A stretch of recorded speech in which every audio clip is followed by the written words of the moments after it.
The scripture reading this morning, just familiar scripture, one or two words. Psalms 27 said, "The Lord is my light and my salvation, whom should I fear? The Lord is the strength of my life, of whom should I be afraid?"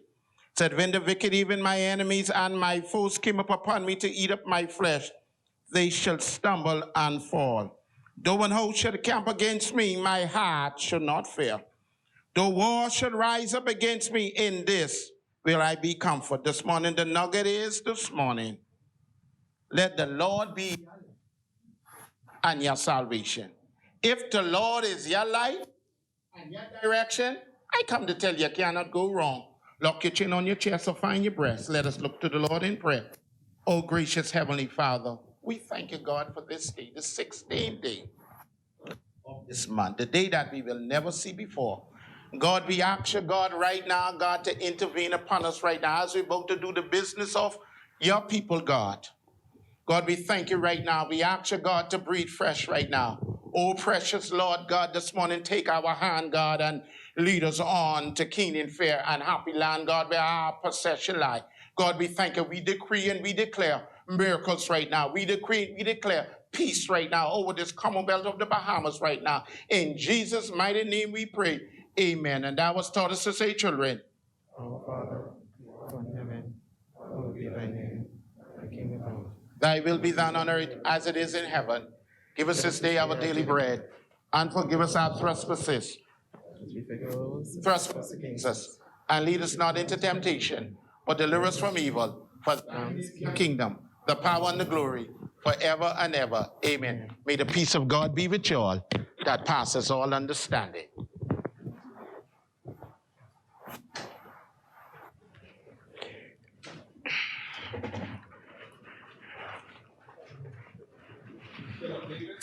Chester Cooper, Fred Mitchell, Glennis Hannah Martin, Obadiah Wilstrom, Alfred Sayers, Dr. Michael Darville, Clay Sweeting, Keith Bell, Wayne Monroe, Vaughn Miller, JoBeth Colby Davis, Ginger Moxley, Mario Boleg, Jomo Campbell, Basil McIntosh, Miles LaRoda, Pia Glover Roll, Lisa Ramming, Zane Lightbourne, Dr. Hubert Minnis, Jamal Strawn, John Pinder, Marcus Roll, Leon Lundy, Kirk Cornish, Wade Watson, Leonardo Lightbourne, Deslia Miller Bryce, Leroy Major, Sylvanus Petty, Mikel Bonnaby, Michael Pintard, James Crazy Thompson, Aram Lewis, Shannon Don Cartwright, Adrian Gibson, Adrian White.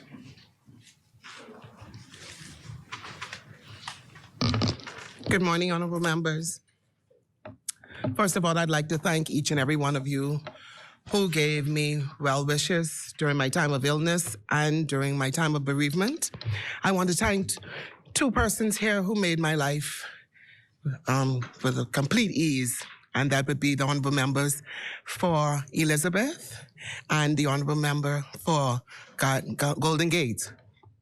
And thank you for the gifts. They came at such a time when I had just finished viewing, and they came at a time when I really needed upliftment. So thank you both from the bottom of my heart. Thank you. I really, really appreciated that. And to all the other members, thank you. I hope we're not having a long day, because in here it's very warm. And you can see, I don't need to be hot today. I'm wearing a lot of clothes. So I'm going to go down the order of business very quickly, and I hope we're moving quickly. Introduction and swearing in of new members. Guess we ain't gonna have that today. Laying of documents by ministers. Laying of documents? No laying of documents? The chair recognizes the honorable member for West Grand Bahama and Bimini. Great. Good. The chair recognizes the honorable member for Exuma and Ragged Island. Madam Speaker, I beg leave to lay on the table of this honorable House a copy of the following. The Public Debt Management Bahamas Register Stock 2023, Directions 2022. The Public Debt Management Bahamas Registered Stock number 3, 2023, Directions 2022. The Public Debt Management Bahamas Registered Stock 2025, 2027, 2029, 2032, 2042, and 2052, Directions 2022. The Public Debt Management Bahamas Registered Stock number 2, 2025, 2027, 2029, 2032, 2042, and 2052, Directions 2022. Order that the documents be brought up.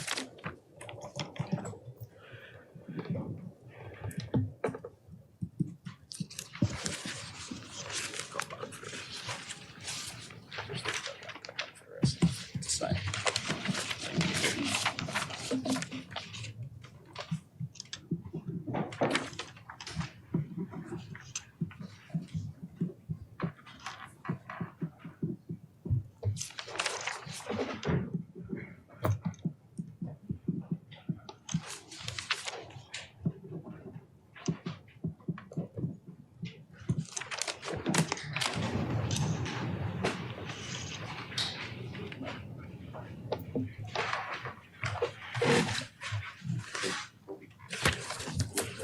Order the documents do lie on the table. Further laying of documents, the chair recognizes the honorable member for West Grand, Bahama and Bimini. Madam Speaker, I beg leave to lay on the table of the House a copy of the following: the Price Control General Amendment Number 5 Regulations 2022. Thank you, honorable member. Order the document be brought up.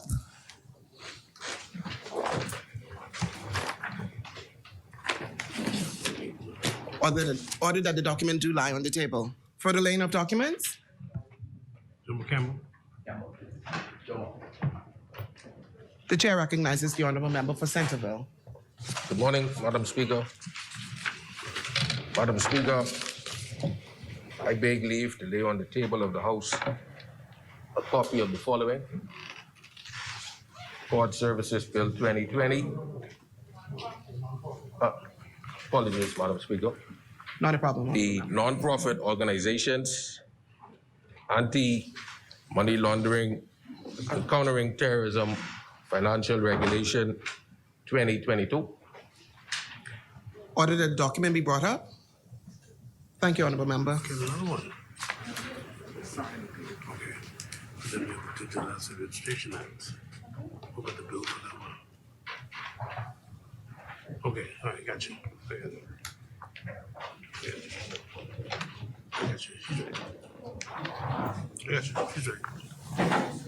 No, she's right. That's all. That's it. We'll wait till the bills. Thank you. Order that the document do lie on the table. Further laying of documents? No further laying back. Thank you, honorable member. Statements and communication by ministers? The chair recognizes the honorable member for Exuma and Ragged Island.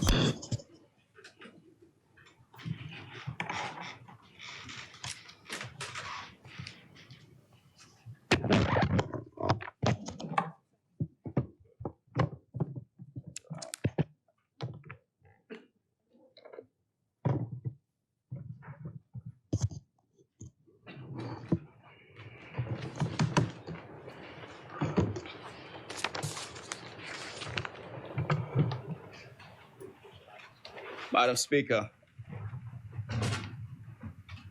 firstly, let me give thanks to the people of Exumas and Ragged Island, and of course, the Honorable Prime Minister for giving me the opportunity to serve in his cabinet. When the PLP returned to power in September 2021, there was no shortage of challenges facing the Bahamian people. Some of those challenges were beyond the control of anyone, and other challenges were created by the Minister administration, despite our best efforts in opposition to give considered advice. We held no illusions about the enormity of the task at hand for the Davis-Cooper administration, and we approached the work in a methodical and strategic manner. One of the major issues left behind by the previous administration for us to resolve was the Grand Lucayan Hotel. Against our stringent advice, the government of the Bahamas bought the Grand Lucayan Hotel for $65 million, $30 million in direct cash, and a mortgage with the seller for the remainder. The facts surrounding the purchase and the government ownership of the Grand Lucayan Hotel are the people's business, and we have nothing to keep from them. The government of the Bahamas created Lucayan Renewal Holdings Limited, a special purpose vehicle for the acquisition of the Grand Lucayan Resort from Hutchinson Properties in August 2018. The company assumed responsibility for the asset on September 11, 2018, with the mandate to operate and facilitate the sale of the property to a qualified and visionary investor, and in the interim, issue severance packages to employees who had requested voluntary separation from the company. The board of Lucayan Renewal Holdings Limited took responsibility for the asset, which experienced significant damage from Hurricane Matthew in October 2016, for which Hutchinson Properties received the insurance settlement of more than $80 million. Major repairs required to return the resort to full operational status were not done. According to the experts, an estimated $30 million was required to refurbish the property. The board opted not to effect capital improvements on the understanding that all efforts would be made to sell the property at the earliest opportunity. And so the 198-room Lighthouse Point property was operated as is, and the 551-room Breakers Key Lanai Suites and 522-room Reef Village, formerly Memories Resort and Casino, remained closed. The sale process was launched in November of 2018, and by March 2019, the global marketing promotion was completed, and the letter of intent for the purchase of the resort was signed at the office of the Prime Minister on April 2019. Hurricane Dorian visited further damage on the property in September 2019. The board claimed $20 million in insurance damage and received a settlement of $13 million, which was applied to the mortgage. At this point, the property was under contract for sale to Bahamas Ports International, a joint venture between Royal Caribbean Cruise Lines and the ITM Group, for $65 million. Therefore, a discount of $15 million was extended to the prospective buyers, and the purchase price was adjusted to $50 million. On March 2nd, 2020, a cabinet-appointed negotiating committee finalized the sales purchase agreement between Lucayan Renewal Holdings Limited and Bahamas Ports International at a price of $50 million. The agreement included condition precedents, among them to have a requirement to complete an agreement between BPI and Hutchinson on the cruise port. As we are all aware, this was around the same time that the global novel coronavirus pandemic was declared, which greatly impacted the global economy. On March 19, 2020, emergency orders were implemented in the Bahamas, further impacting our economy and dealing a severe blow to government revenues. Due to the impact on tourism and the cruise industry in particular, the cabinet-appointed negotiating committee entered discussions to amend the agreements with BPI. By November 2020, the BPI's best and final offer for the purchase of the hotel property for $50 million, with government contributing $100 million in cash concessions to BPI over a 12-year period. To be clear, this meant that the government of the Bahamas was asked to pay around $10 million per year directly to the purchaser to help with the redevelopment of the property. This was in addition to other concessions and caveats.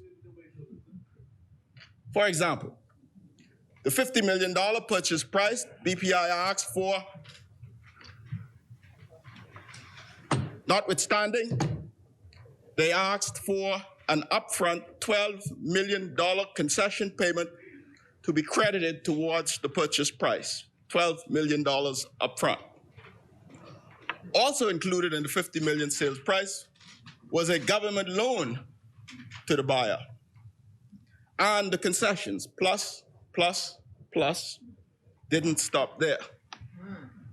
To be more specific, BPI proposed to develop the property in 3 phases rather than 2, whereby initially only 25 rooms at Lighthouse Point would be open in 2022 to be grown with demand, as opposed to the original 500 rooms Breaker Key Hotel by mid-2022. The new proposal had no timeline for Breaker's Key Hotel opening. The new proposal also deferred the opening of the 3 new cruise ship berths to 2027. As I said, the new agreement included a revised government subvention schedule whereby the first $12 million would be credited against the purchase price and the remaining contributions and subventions pushed back to align with the revised development plan. The new proposal also asked the government to provide a $33 million mortgage as a part of the financing of the $50 million purchase price in an amortizing loan with a 2-year grace period, a 1-year interest-only period, and repayments over 10 years at an interest rate of 6% for the first 5 years and 8% for the last 5 years. So for posterity, Madam Speaker, let me recap. We paid $65 million for the resort. The government had agreed to sell it for $50 million. The buyers wanted a mortgage of $33 million from us to buy the property from us. In addition, we were to pay back $100 million to the buyer in cash concessions, in addition to a myriad of other tax concessions. The board did not find that proposal to be in the best interest of the government or the Bahamian people, and they said so publicly. And upon coming to office and reviewing the proposal, the new administration concurred, to put it mildly. Up to last September, the hotel received a total of approximately $150 million in direct government subsidies. We estimate that there have been millions more spent throughout the process in indirect costs, and we estimate an additional 10 to 15 million to be spent before any transaction is completed, even on its current trajectory. I remind this honorable House that monthly subsidy to this resort was in the region of $1.5 million to $1.5 million per month. As I have said before, the new proposal was not a realistic or palpable arrangement after significant investment on behalf of the taxpayers.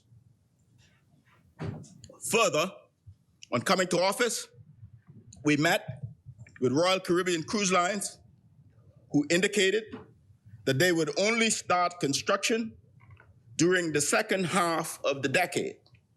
That's at least 5 to 6 years later.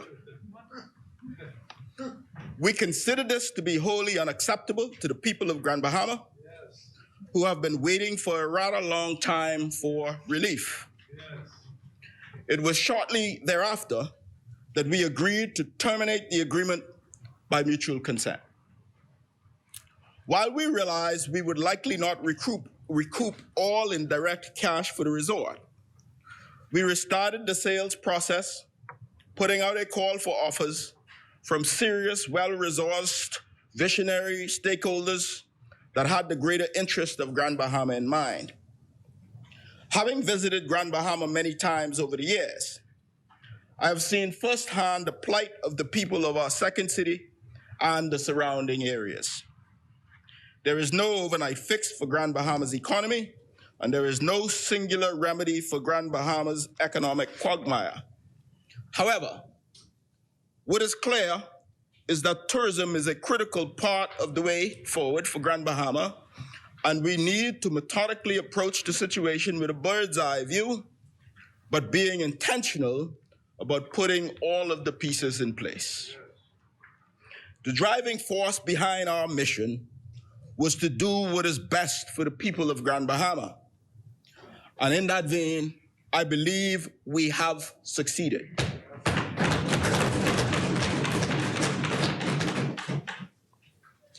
On Wednesday, May 11th, I announced that the government of the Bahamas has secured a buyer for the Grand Lucayan Resort. We have signed a memorandum of understanding, and a heads of agreement will be entered into within 20 days, and there is a commitment for quick turnaround timelines for closing.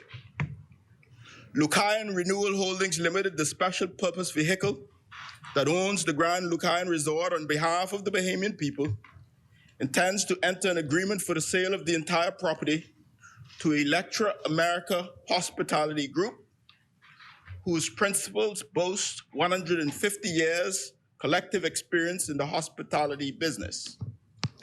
Electra is a part of a conglomerate, Electra America, with worldwide assets worth $7 billion in significant capital holdings.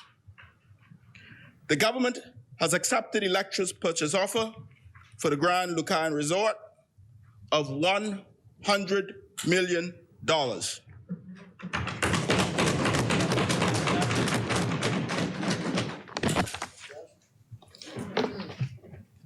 No mortgage, no owner financing, $100 million upfront.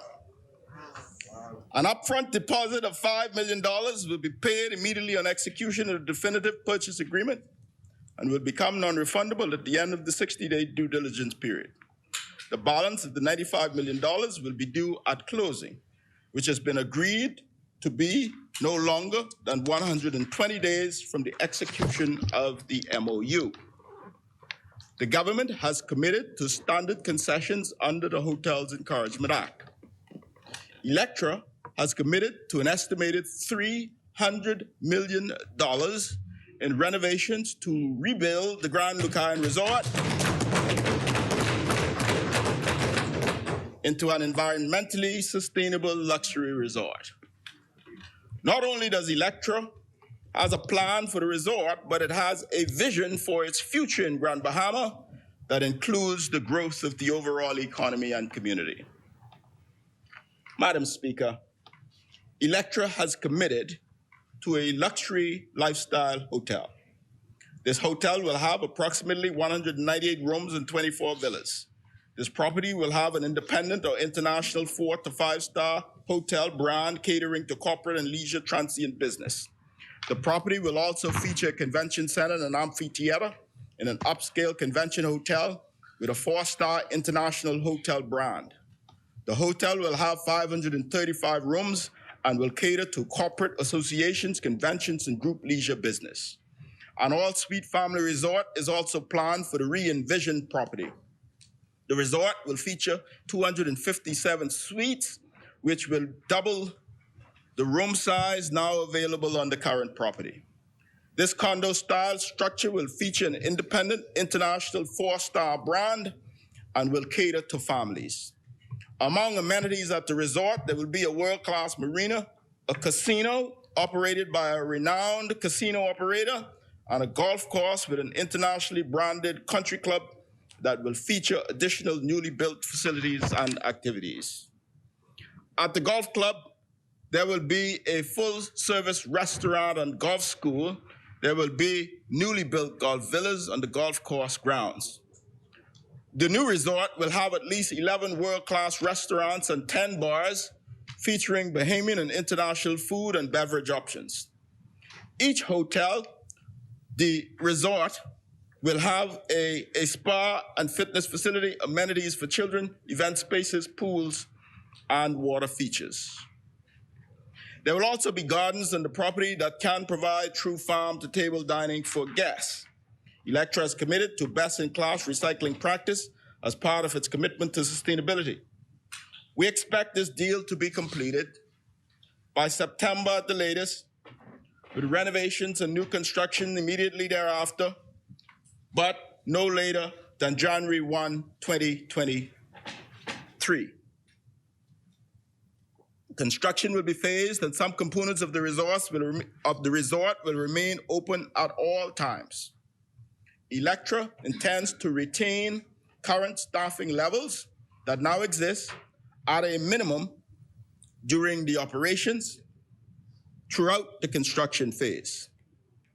All renovations and construction expected to be completed by January 1, 2025. With the first renovated hotel coming on stream at the beginning of 2024.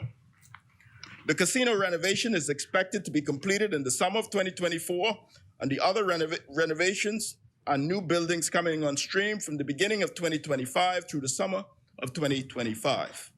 The resort construction and reopening are expected to create approximately 2,000 construction jobs,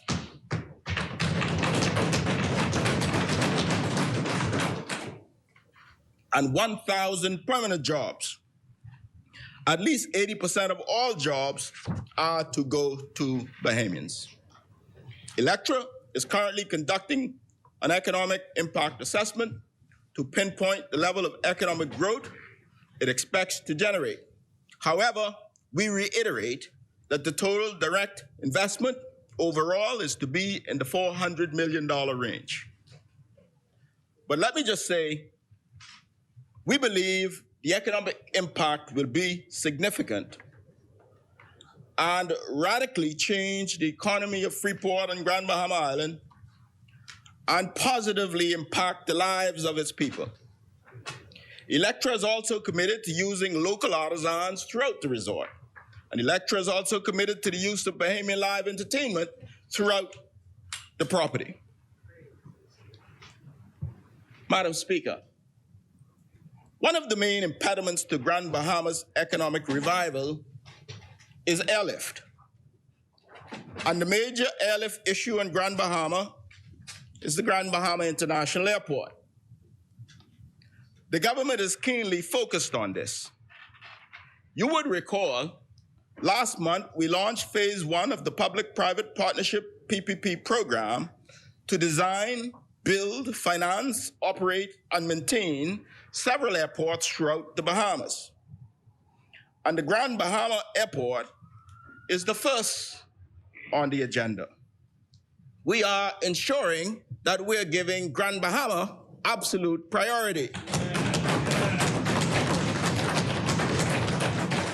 The government is keenly focused. We are seeking experienced and qualified private sector partners for the redevelopment of Grand Bahama International Airport with the objective of revitalizing Grand Bahama's economy. We launched this first phase on the Department of Aviation's website and asked interested entities to submit requests for pre-qualifications and a project information memorandum for the Grand Bahama International Airport closing yesterday, May 15th. I'm advised that there are several interested parties. However, a further statement will be made in due course. It is our undertaking to complete the first phase of a world-class airport at Grand Bahama International Airport by January 1st, 2025. This facility will greatly increase airlift to the island, which will create ripples of economic activity throughout Grand Bahama. Preliminary works will begin at the airport next week under the direction of the Airport Authority and the Ministry for Grand Bahama as it relates to new generators, new elevators, repairs to the air traffic control tower, and demolition of certain eyesore derelict buildings. We will also undertake to make remedial repairs to the domestic building to remove workers out of the unfit working conditions that they have had to be subjected to since Hurricane Dorian.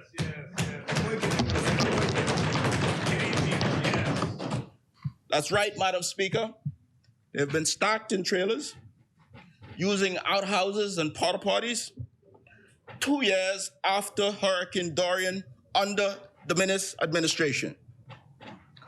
We promised the people of Grand Bahama we would do better. We promised to deliver for them a world-class airport, and that is what we are going to do.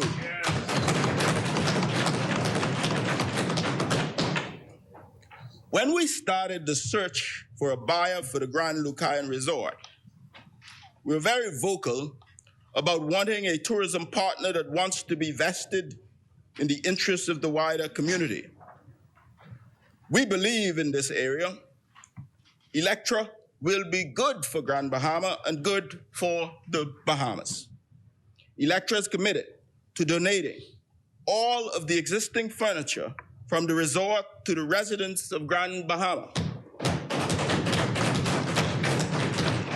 This, of course, will be spearheaded by the Ministry for Grand Bahama. We believe this will help a great deal to those who lost much during Hurricane Dorian and the many still feeling the ill economic effects of the pandemic. Given the Dorian experience, Lucayan Renewal Holdings Limited has agreed with the buyer to insure the first $10 million of the first 2 named storm damage occurring within the first 5 years of its ownership.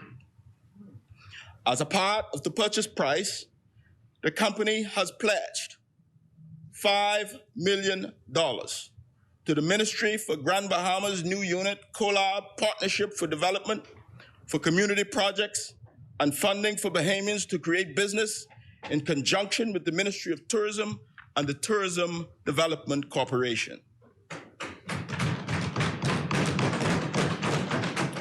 This will be a great help to local Grand Bahamians developing businesses that cater to tourists and help broaden the economy by expanding offerings for guests on the island. This will create entrepreneurs. This will change lives. The company has also committed to an ongoing partnership with the Ministry for Grand Bahama so that it can be sure it is directing resources to where they are most needed and effective. Madam Speaker, the people of Grand Bahama should know that there are better days ahead. We have already begun tangible attention to the people of Grand Bahama. I am pleased to announce also that Western Air has agreed to fly a Fort Lauderdale to Freeport route this summer. And Bahamas Air will fly more flights from Fort Lauderdale to Freeport as well. But that's not all, West Grand Bahama.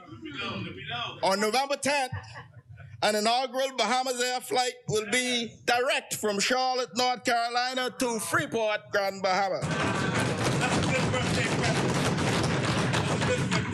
We promise to bring energy to the economy of Grand Bahama Island, and we're doing just that.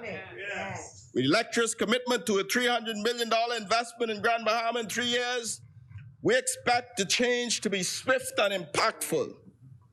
Other concerns in Grand Bahama also include getting more cruise passengers into Grand Bahama. We've had the Carnival cruise port groundbreaking, and my colleague, Minister for Grand Bahama, will speak to this. In Electra, we have found a partner that will not only inject money into the economy, but who wants to be a part of the community of Grand Bahama Island. We have found a socially responsible partner who will work with the Grand Bahamian people in the island of Grand Bahama. They will work with the Ministry for Grand Bahama and the government to provide jobs, help create entrepreneurs, and assist with the long-term vision of the Tourism Development Corporation and the Ministry of Tourism. We are very, very proud of what has been accomplished so far. And there's much more to come for Grand Bahama and the Bahamas under this new day administration. We promised the people of Grand Bahama that we will bring the grand life back to Grand Bahama. And that is what we will do. May God bless the long-suffering, resilient people of Grand Bahama. And may God bless the Commonwealth of the Bahamas.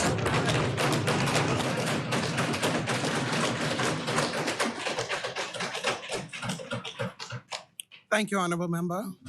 Order that the document be brought up.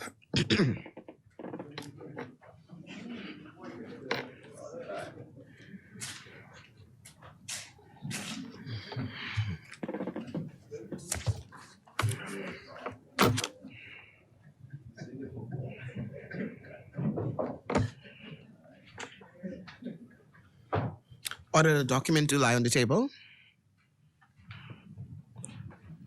Further statement and communications by ministers.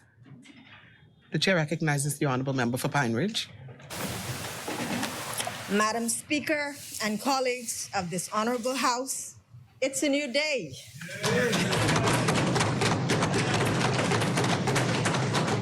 Good morning. It is with great humility and gratitude that I rise once again in this honorable place on behalf of the resilient people of Pine Ridge and as Minister for Grand Bahama to proclaim it is finally Grand Bahama's time. To God be the glory, great things he hath done. Madam Speaker, upon coming to office in September 2021, this New Day administration, led by the honorable member of Cat Island, Rumkey and San Salvador, went straight to work to rescue our economy, lead with compassion, and to pay particular attention to my island, Grand Bahama Island, with a reinstituted Ministry for Grand Bahama. In order to do this, it meant that we were deliberate, intentional, and committed to executing with agreed targets. Madam Speaker, I'm here to report to the members of this honorable House that grand days are on the horizon for Grand Bahama.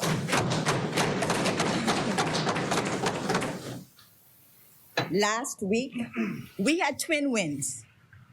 As presented by the member for Exuma and Ragged Island, on Wednesday, 11th of May, we announced the selection of the purchaser for the Grand Lucayan Resort, and the next day, on the 12th of May, this New Day administration ushered in the long-awaited groundbreaking of the Carnival Cruise Port project in East Grand Bahama. Yes, twin wins for the people and the economy of Grand Bahama Island. Madam Speaker, this is what the residents of Grand Bahama have been anxiously awaiting. Grand Bahama is buzzing. Grand Bahamians are hopeful. Madam Speaker, the development of this $200 million Carnival Cruise Port facility on Grand Bahama is the largest of its kind in the history of the Bahamas.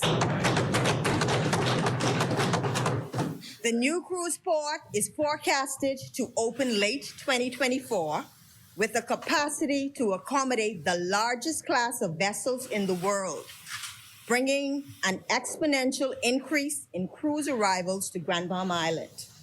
It is anticipated that 1 million cruise passengers will annually disembark to touch the soil of Grand Bahama from this development. With this investment, the Carnival Cruise Port aligns with our blueprint for change by empowering Bahamians, creating a more dynamic and inclusive economy that works for Bahamians, and more specifically, providing greater equity and opportunities for Bahamians in tourism.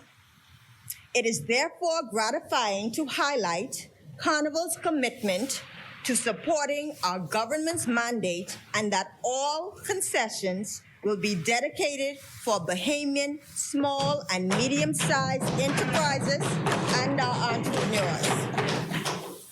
The development of this crude port will engage Bahamians in every detail, from the construction phase to everyday operation.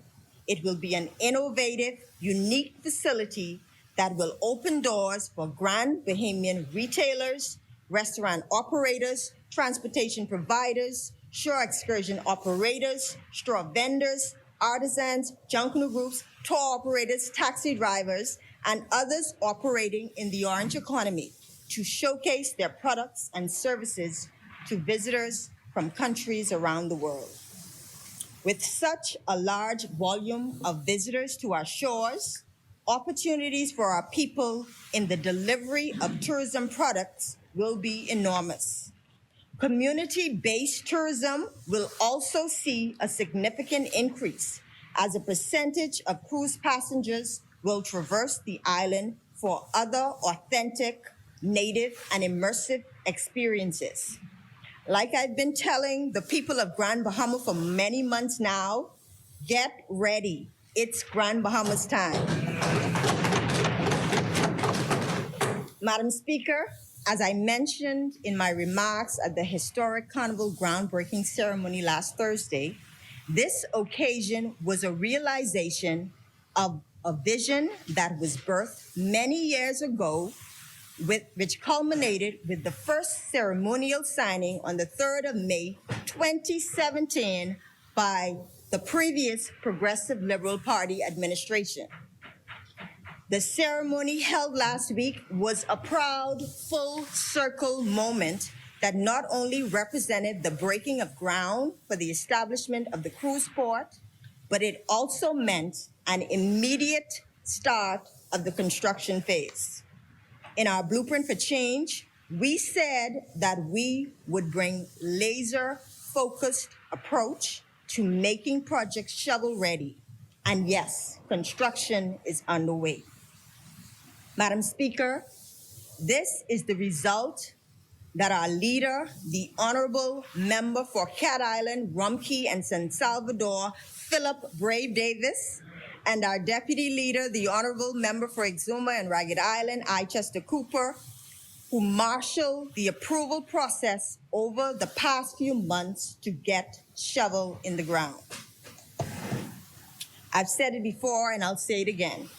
This new day administration did not come to play. We came to deliver results, we came to execute, we came to action, and to get the economy of Grand Bahama and the entire Bahamas out of the darkness and into the light. That's it. Madam Speaker, with the exciting opportunities that this cruise port development will bring, the Ministry for Grand Bahama and Carnival Cruise Lines have partnered to work together to host community engagement business workshops in the coming weeks. These community engagement meetings will provide an update on the overall project and offer information on businesses and job opportunities for locals. They will also give residents and business owners the opportunity to ask questions and interact with Carnival team members. Also, through the Ministry for Grand Bahama's new unit, CoLab, Partnerships for Development, we will coordinate with NGOs, private partners, and other government agencies with a focus on job preparation and capacity building. Madam Speaker, during his remarks at Carnival's groundbreaking ceremony, the Honorable Member for Exuma and Ragged Island encouraged all entrepreneurially minded Grand Bahamians to fine-tune those business concepts they have been incubating for years. Madam Speaker, I join the member in encouraging all Grand Bahamian entrepreneurs to prepare themselves for the opportunities ahead. The future is bright and countless opportunities await the residents of Grand Bahama. In my contribution to the speech from the throne, I declared that I wanted a Grand Bahama where people are thriving, living their best lives, taking advantage of the opportunities presented, and taking their rightful place in our country. Madam Speaker, we are on the right track. This administration understands the assignment, and Grand Bahama remains a top priority of our government. We also recognize the power of and need for collaboration in order to get the job done. We therefore offer a special thank you to Carnival Cruise Line, the Ministry of Tourism Investments, the Ministry for Grand Bahama, the Ministry of Environment, and in particular, the Department of Environmental Planning and Protection, the Ministry of Finance, the Ministry of Agriculture and Marine Resources, the Office of the Attorney General, Bahamas Investment Authority, the Grand Bahama Port Authority, and the Grand Bahama Development Company, who were all involved in making the groundbreaking a reality. Madam Speaker, I would like to give a special thank you to my team at the Ministry for Grand Bahama, who went above and beyond the call of duty, with special mention to Ms. Shavonia McBride, who spearheaded the groundbreaking ceremony. Madam Speaker, with a ground opening scheduled for late 2024, 1 million cruise passengers embarking on the island of Grand Bahama for this cruise port alone, 1,000 jobs for our people, and countless entrepreneurial opportunities, the grand life is once again within sight. The Carnival groundbreaking ceremony was proof that delay was not a denial, and that this project signifies this Davis-Cooper administration's commitment to recover, rebuild, and revolutionize our economy through collaboration with local and international partners for the betterment and advancement of the island of Grand Bahama and the Bahamas at large. The fulfillment of this cruise port initiative solidifies that it is indeed a new day. I am extremely excited about the road ahead for Grand Bahama, and I'm so happy to say that it's indeed Grand Bahama's time. Thank you, Madam Speaker. Thank you, Honorable Member. Order that the document be brought out.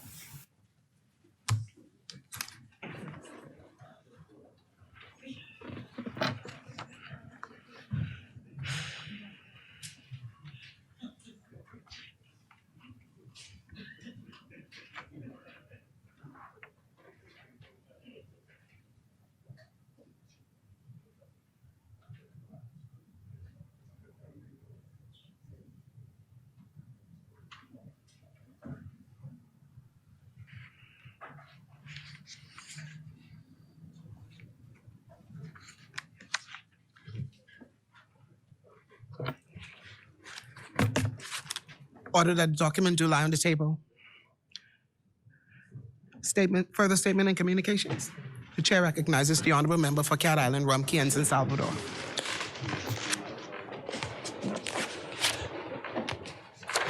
Madam Speaker, in a little over a week, my government will be introducing our first full budget since coming into office, a little over a week from now. The laying of the national budget is a landmark moment for every administration, as it sets out the key choices and priorities of the government for the next financial year. As I noted in my midterm budget presentation back in March, our New Day administration has already made important progress, and Bahamians hold a newfound sense of hope that their lives and the life of the country will improve. Further milestones in that progress came just last week when we announced 2 successful initiatives for Grand Bahama, with the agreed sale of the Grand Lucayan Resort and the groundbreaking of the new Carnival cruise harbor, which you would have heard communications about and concerning earlier. Madam Speaker, As our presentation will show, our budget will tackle the country's most urgent needs and challenges. Our determination to dig the economy out from the economic crisis we inherited remains resolute, and our ambition to transform our Bahamas fully into the new day that we promised remains undiminished and undimmed. In addition, we have made strenuous attempts to put accounts of spending after Dorian and during the pandemic in order. Let me repeat that. In addition, we have made strenuous attempts to put accounts of spending after Dorian and during the pandemic in order so that the people's money can be accounted for. As I referenced in my mid-year budget report, the limited number of investigations and audits that we have undertaken to date have been consistently frustrated and hampered by a lack of information and lack of cooperation. Huge quantities of records and key documents are either missing or were never kept in the first place. One of the major programs from which we have found it consistently difficult to obtain genuine answers concerns the operations of the National Food Distribution Task Force and the National Food Distribution Program. Sadly, this is still the case.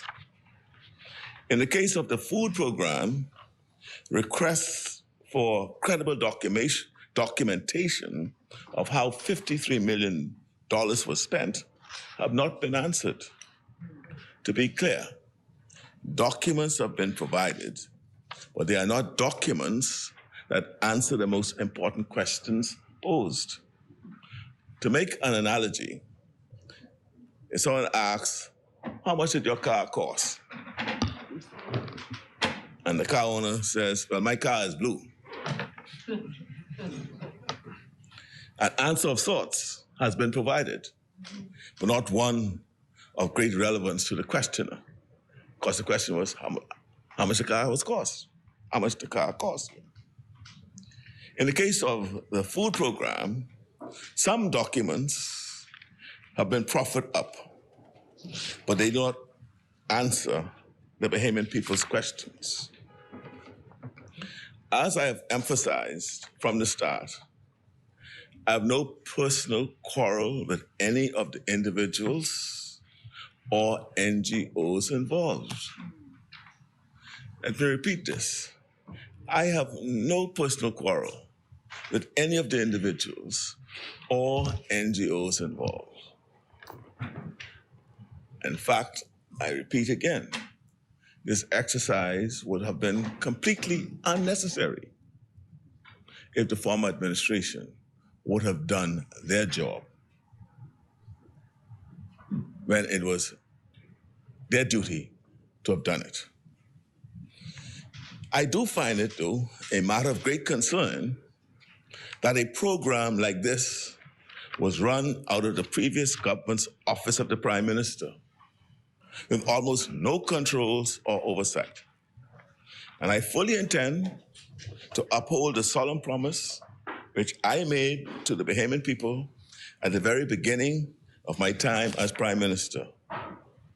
During my swearing in last September, just after I had received the instruments of office, I said the following: we are going to listen.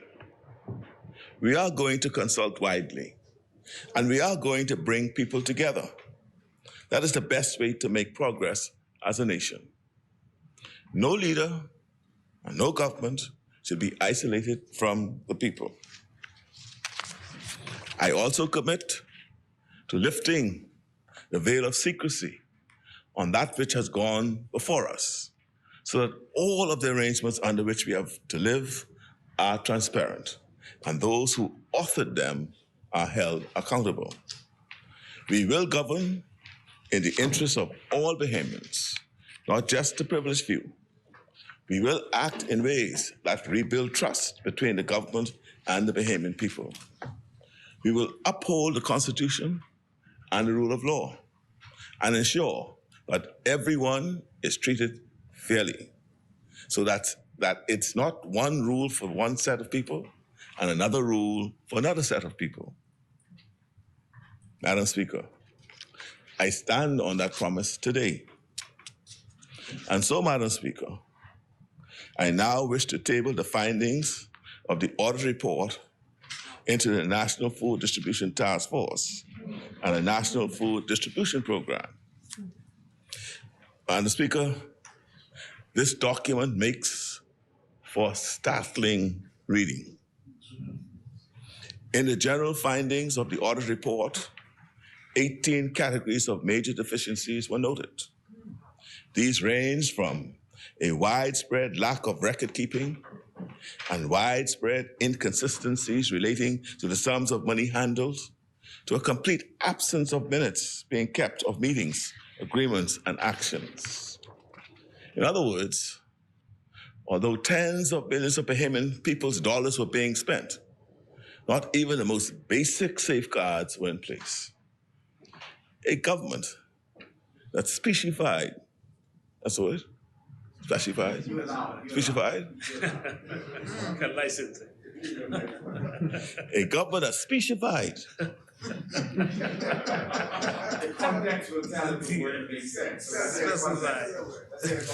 About transparency. At great length. And at every opportunity. And at every opportunity. Don't miss the message. Did not conduct even the most basic oversight of a major government initiative. This audit is astounding in documenting the failures of the government in establishing, reporting, and monitoring protocols or internal controls. The task force could not provide the auditors with information that should have already been completed and readily available.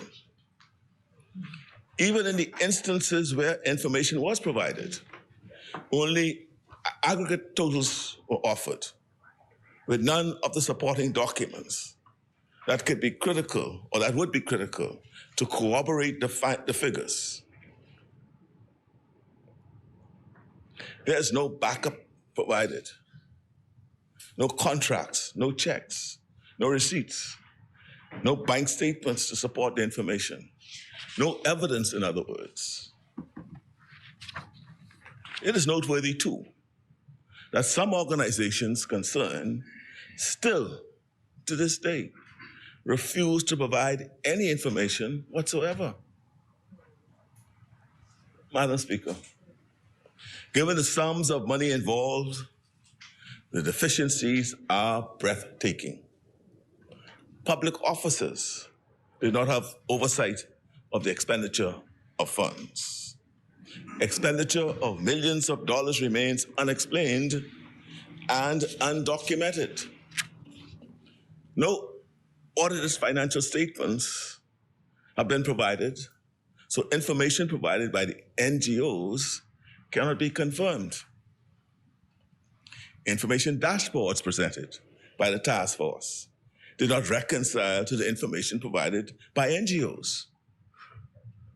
So, for example, just to highlight the point, if the task force is saying they gave an NGO, for example, $100,000, when we speak to the NGO say, no, we only got 80,000. Then the question is, what's happening to the difference? In fact, numerous instances have been identified when the NGOs concerned did not account for the total amount of funds received from the government. As I said, in the midterm budget, we uncovered $2 million that was sitting in an NGO's account. I'm happy to say that the money was then recovered for the Bahamian taxpayer. Are there millions more sitting idly in other accounts? Mr. Madam Speaker, There was no consistent system of record keeping at the task force or NGO level. And it is simply not credible to believe that from May 2020 to October 2021, they were too busy to keep proper records. And some of the records which were kept raised even bigger questions, Madam Speaker. For example, why were such exorbitant fees paid for some services? I can lay something on the table if I find it. For example, one restaurant was paid $6 for every box they were delivering for each food parcel.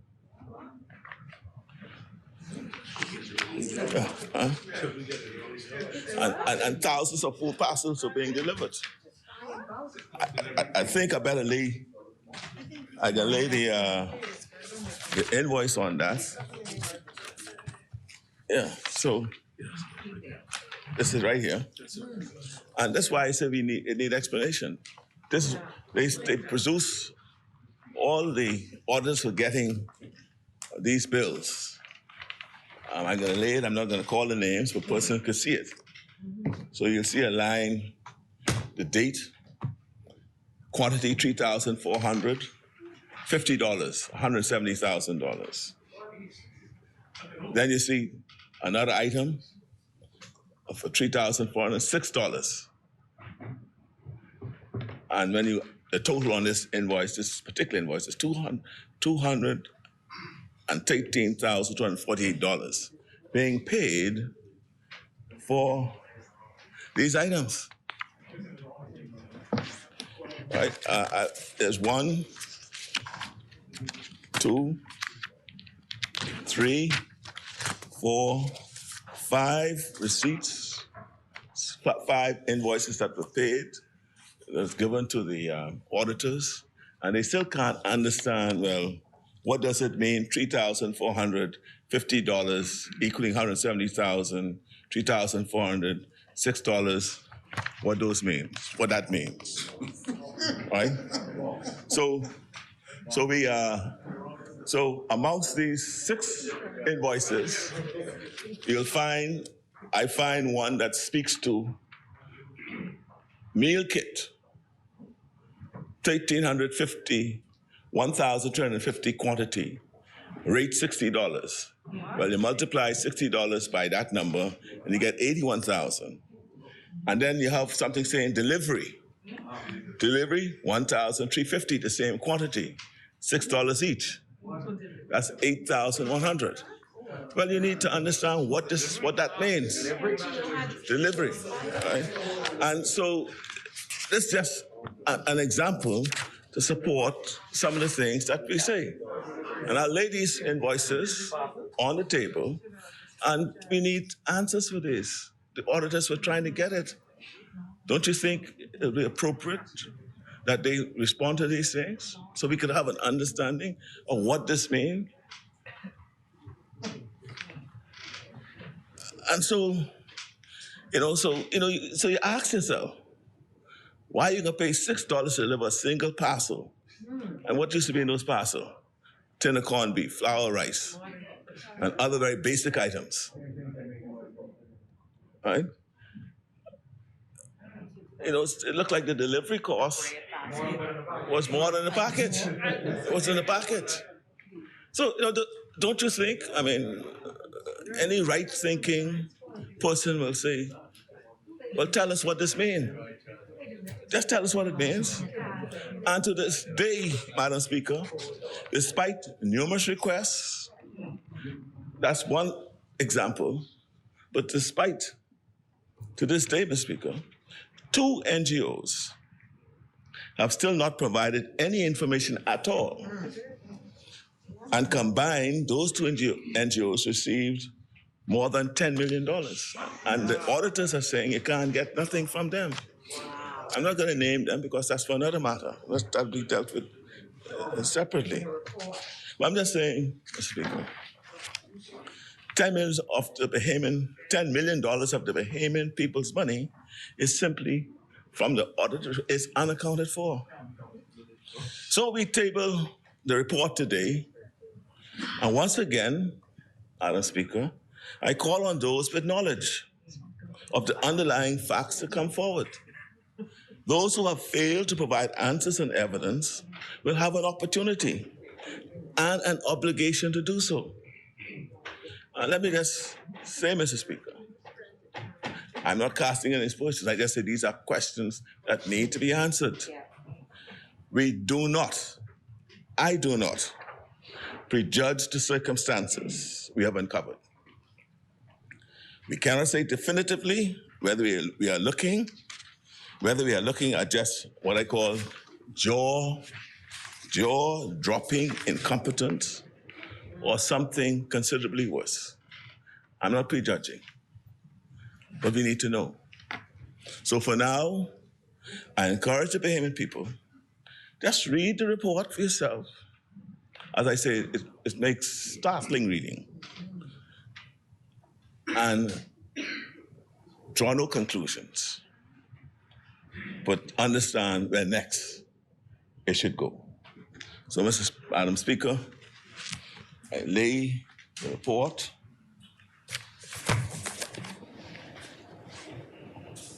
Today, 16th. Order that the documents be brought up.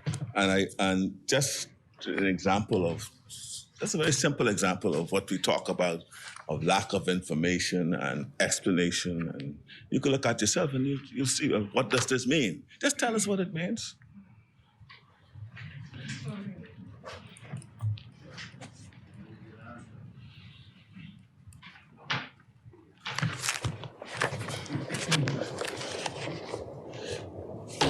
Mr. Speaker, we have a...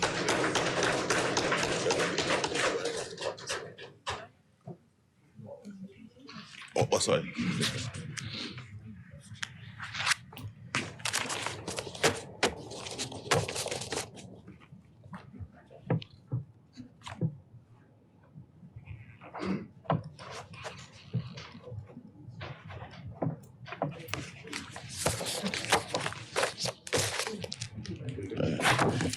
I guess.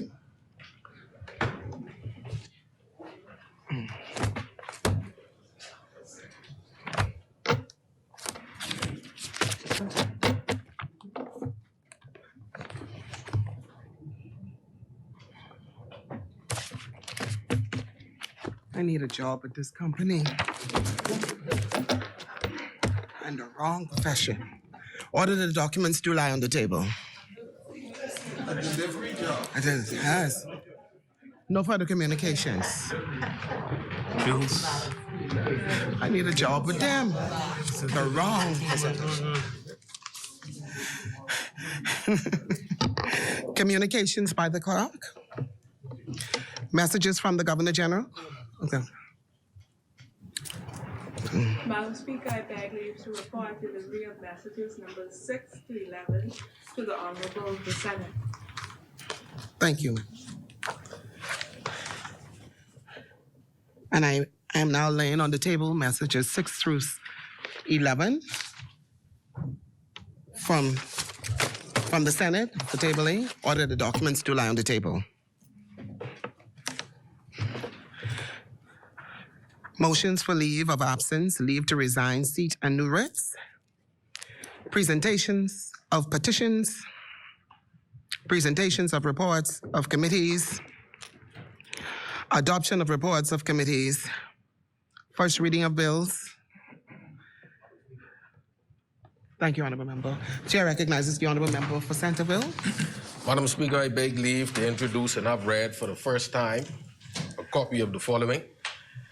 Court Services Bill 2022, a bill for an act to establish an independent body to manage the administration of the courts, to provide support services to and for judicial officers, and to provide for related matters. Thank you, Honourable Member. Is there a seconder? Second. Thank you, Honourable Member. Order the document be brought up.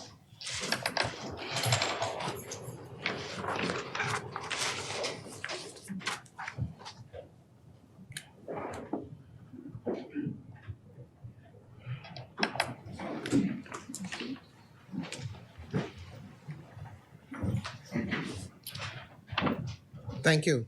It has been moved and seconded that the following bill be read for the first time and tabled. All those in favor, Court service, is it? Where is it? Okay. Yes.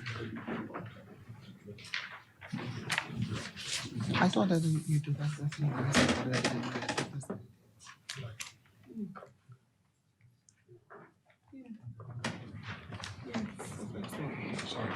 You sleeping today?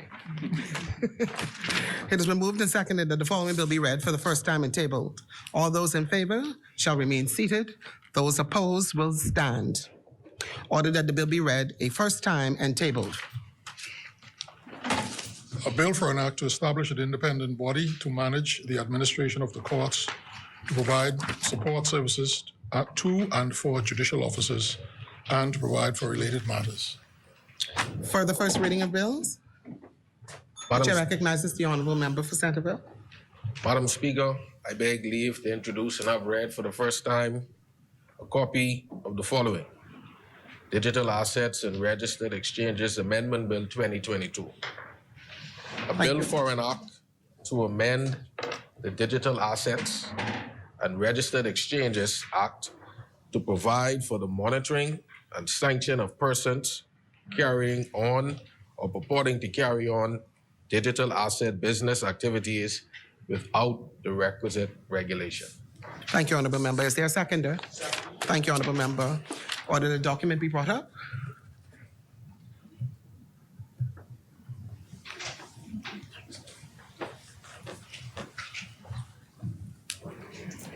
It has been moved and seconded that the following bill be read for a first time and tabled. All those in favor shall remain seated. Those opposed will stand. Order that the bill be read for the first time and tabled. A bill for an act to amend the Digital Assets and Registered Exchanges Act to provide for the monitoring and sanction of persons carrying on or purporting to carry on digital asset business in activities without the requisite registration. For the first reading of bills? Thank you, honourable member. Second reading and committal of bills? Thank you, honourable member. Committee of the Whole. Third reading and passing of bills. Consideration of Senate's amendments, resolutions, member statements. The chair recognizes the honourable member for Kalani. Thank you very much, Madam Speaker. Madam Speaker, before I start, allow me again to extend condolence to you on behalf of the death of your brother. I'm very disappointed to learn that the House, after making a commitment that they would deliver a floral arrangement to you, you had not received it. And I hold the business leader on both sides responsible who was supposed to organize and have that done. What? And I love them so much. Y'all, I put y'all on the bar. Y'all ain't in home base no more. And therefore, I'm certain that both business leaders would get together and make up for that on behalf of Parliament, on behalf of us as parliamentarians. Why you won't send me none?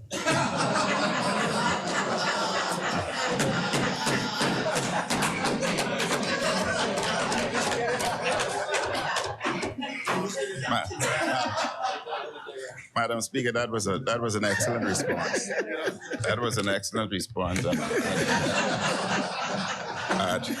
It's very unusual that I plead the fifth, but I do at this particular time.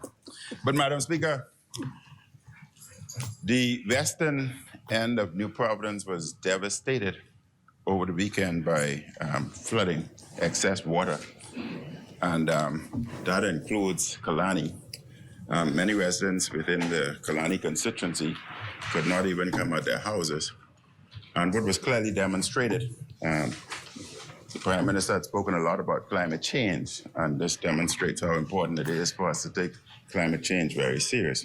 But most importantly, a lot of the lakes within Kalani has been filled in for reclaimed land, and as a result of that, the lakes or ponds would have overflowed their banks, and many homes we had witnessed firsthand fish from the lakes that were within our streets and the homes, especially within the tropical garden area where one of our ponds has been and continuously being filled in for reclaimed land. And it's important that we deal with those matters. But as our residents are devastated, Madam Speaker, within the Kalani constituency, we have established some time ago what we call a Hurricane Action Support Group. And therefore, I want to send a clarion note out to those residents in the Kalani constituency who are still experiencing flooding that they are to call certain numbers, leave their names and addresses, etc. And we have organized within the Kalani constituency various different pumping trucks who would come to your area and pump the streets as well as we possibly can, taking into consideration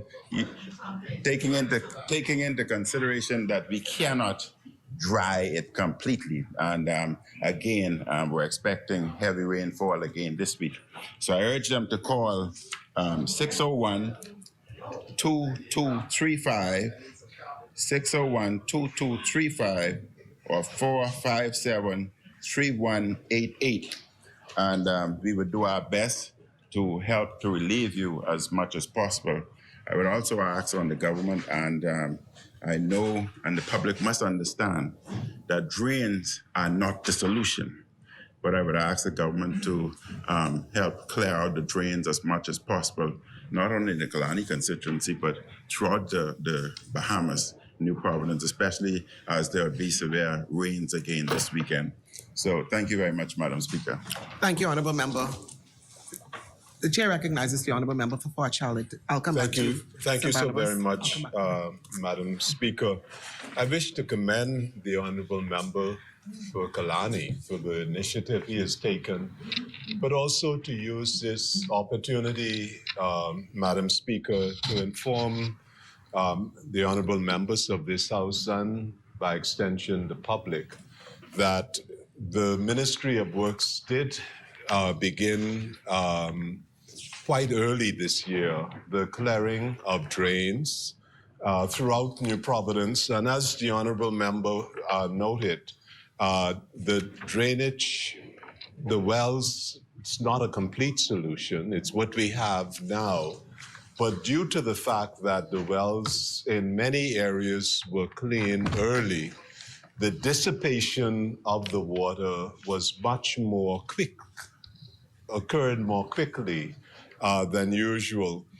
The other point, Madam Speaker, is that the ministry is preparing a series of medium and long-term solutions.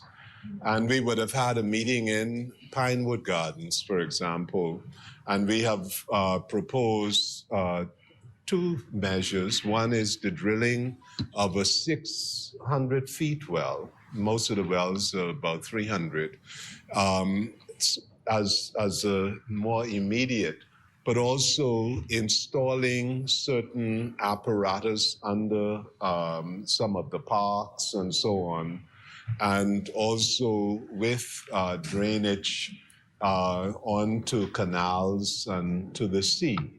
But the challenge is when you have a significant rainfall, as we did this past week, coupled with high tide, then of course we have a real challenge. But we will be, over the course of the next 2 weeks, outlining the measures which are being planned to be implemented over the next several months in those acute flood plains, those valleys, and of course, coastal areas which are vulnerable to flooding. Thank you, Honourable Member. And while I don't make mention very much from where I sit, I want to thank you. You have two wonderful engineers in the name of Mr. Clark and Mr. Henry Moxie. And they really take time, because they took time to give me time to walk me through my constituency where there's a lot of flooding, and I want to commend them from my chair. Thank you, Honorable Member. Honorable Member, I see you sprung to your feet, but I did promise the Honorable Member for St. Barnabas that he would be next. Yes, sir. Yes, sir. Thank you, Madam Speaker. Offer my condolences to you and your family. Much as I call you my cousin, I ain't getting nothing. You just reach. Much as I call you my cousin. Madam Speaker, thank you very much. Just wish to inform the constituents of St. Barnabas on three very important announcements. One, as the member for Kalani, and as the member for Charlotte, obviously, we've spoken about the flooding on the island of New Providence. All of our constituencies, frankly, have been dealing with the torrential rain and the impact of the flooding. I want my constituents in St. Barnabas to know that we continue to have the pump trucks in certain corners, certain areas of St. Barnabas, not to necessarily get rid of all of the water, but at least where persons can come out of their homes.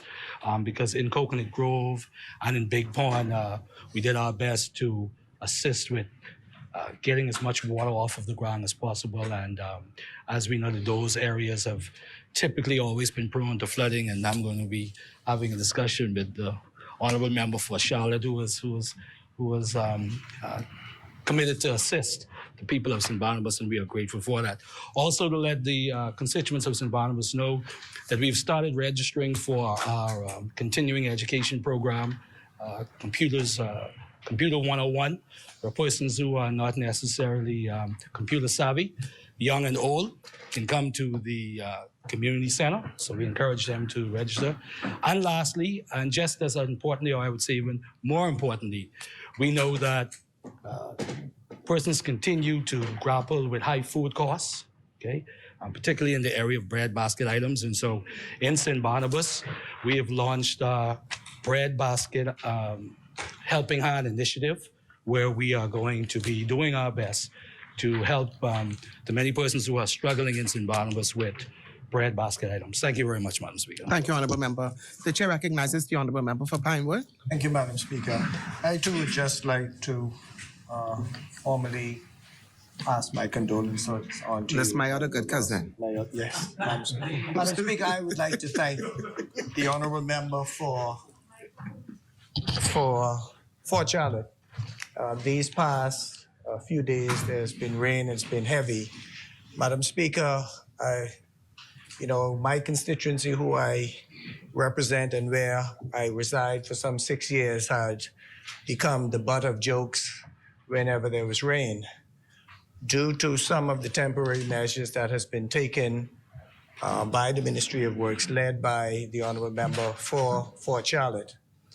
To my complete pleasure and surprise, Pinewood fared a lot better than some other areas. Yes. And that would have been as a direct result of the immediate remediation that has been going on. I would go even further, that I-95 has no water on it at all. I rode east to west and did not dirty my tire at all. And so again, I thank the honorable member for Fort Charlotte.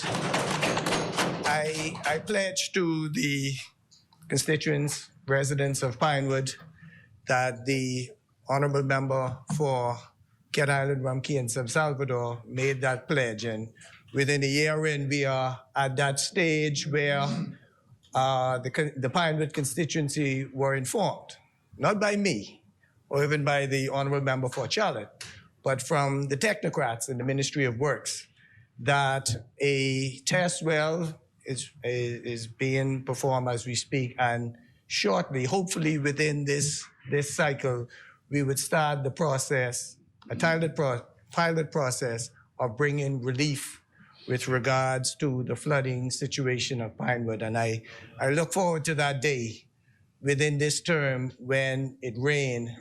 Other Pinewood would not be the butt of those regatta jokes, because some individuals find it funny, but we are actually talking about some individuals' largest investment being their home. And as I walked there, I did my walkabout on Saturday on Poinciana, Pinewood Boulevard. I went through Rosewood, and I actually was informed by a few of the residents, one whose family member works in this place, is seated here right now, that the drains have held up pretty well, and hopefully we could put this matter behind. Thank you, Madam. Thank you, Honorable Member. Chair recognizes the Honorable Member for Central Grand Bahama. Thank you, Madam Speaker. Welcome back. I also was waiting on the two leaders to give us the amount that we have to pay towards your contribution, but I'm still waiting. And as soon as they say what it is, I'll be one of the first to contribute my number to that. In addition to offering you condolences, I would also like to offer sincere condolences to the member being in Grantstown on the sudden passing of his aunt, who's also my cousin. She passed recently, and the family is greatly touched by that. So my sincere condolences to you and the family of which I am a part. I also want to express my gratitude to all those who attended the world-famous Central Grand Bahama Farmers Market over the weekend, and to show that we in Grand Bahama, we are one. One of the great teams that supported the initiative was Team Ginger out of Pine Ridge. The team showed up in grand style, and they spent a lot of money, and our vendors were extremely happy. I think she represented Ministry of Agriculture, she represented West Grand Bahama, East Grand Bahama, Pine Ridge, and thank you very much.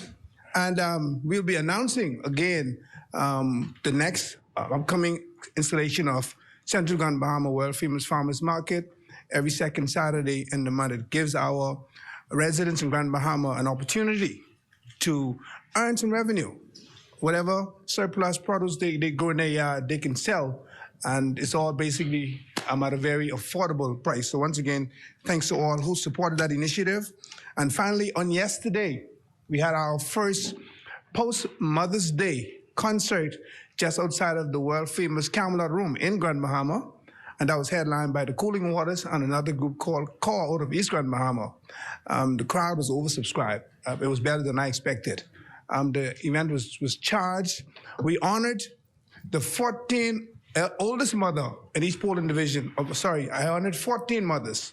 So the oldest mother in every polling division, they received a gift and a certificate. And the feedback is just phenomenal. So we're looking forward to doing that again next year. And once again, thanks to all those who supported. And last, in terms of information to the residents of Central Grand Bahama, we'll be planning a town meeting in short order that will be dealing with hurricane preparation. So as soon as I have the date confirmed, I'll advise the constituency of that initiative. Thank you, Madam Speaker. Thank you, Honorable Member. The chair recognizes the Honorable Member for St. Anne's. Thank you very much, Madam Speaker. I extend my condolences to you on the passing of your brother. I'm identifying amounts in my head as I'm seated now that so many people are bringing it to my attention. So I'll be looking for a very substantial contribution from the more senior members. And I always challenging you are my favorite. Thank you, ma'am. Thank you. As the country, especially New Providence, has seen such great flooding, I would like to invite a commitment from the Minister of Works to also allow me to bring to his attention areas like Adams Street South, which comes out to Prince Charles Drive in the St. Anne's constituency. It is an area that persons, if you've ever gone to the Culbert's Bay end of Prince Charles Drive, you'll recognize that it has a flooding history. But the actual southern side of Adams Street is continuously subject to extensive flooding. There's actually a senior immigration female officer that lives there when I was canvassing, and she, unfortunately, after many years of service in building a very nice home, regularly is prevented from using the ground floor of her property. There's also a gentleman that lives right on the corner of Prince Charles Drive and Adams Street South that has a well or a drain that's been put in front of his duplex property. But right now it presently doesn't have a proper manhole cover for the drain. So he's just got some sheet of metal propped over the hole, which outside of being a risk to the public is a risk I think, to the effective use and functioning of that drain. But you also have Hillview Terrace and Sassoon Drive, which continuously floods during severe rains. That's known as the Camperdown Valley. It actually starts from the area of the Equestrian Center and goes all the way through Sassoon Drive. So if we can also be given some of the great appreciation that other constituencies receive. I know that wells, putting in some wells in the St. Anne's constituency, we would be very much appreciated from this New Day government. I think we want to make St. Anne sexy again. So I'm looking for all of this excitement that's going on to give St. Anne's a new shine. So I appreciate being given the opportunity to make this statement, and I thank you, Madam Speaker. Further member statements? Okay, we'll now go back to the order of business. Appointment of select committees. Instructions to select committees. Discharge of select committees. Notices for future meetings. In the name of the government. Thank you, Honorable Member. Madam Speaker, I wish to renew all notices in the name of the opposition. Thank you, Honorable Member. Adjournment. Madam Speaker, I now wish to adjourn to Wednesday, May 18th, 2022 at 10 a.m. Is there a seconder? Thank you, Honorable Member. It has been moved and seconded that the House at its rising do adjourn to Wednesday, 18th of May, 2022 at 10 a.m. As many are in favor will remain seated. Those opposed will stand. The motion is carried. Final adjournment? Madam Speaker, I now move for the adjournment of the House to Wednesday, May 18th, 2022 at 10 a.m. Thank you, Honorable Member. Is there a seconder? It has been moved and seconded that the House do now adjourn. As many are in favor will remain seated. Those opposed will stand. The motion is carried. The House stands adjourned to Wednesday, 18th of May, 2022 at 10 a.m. All right.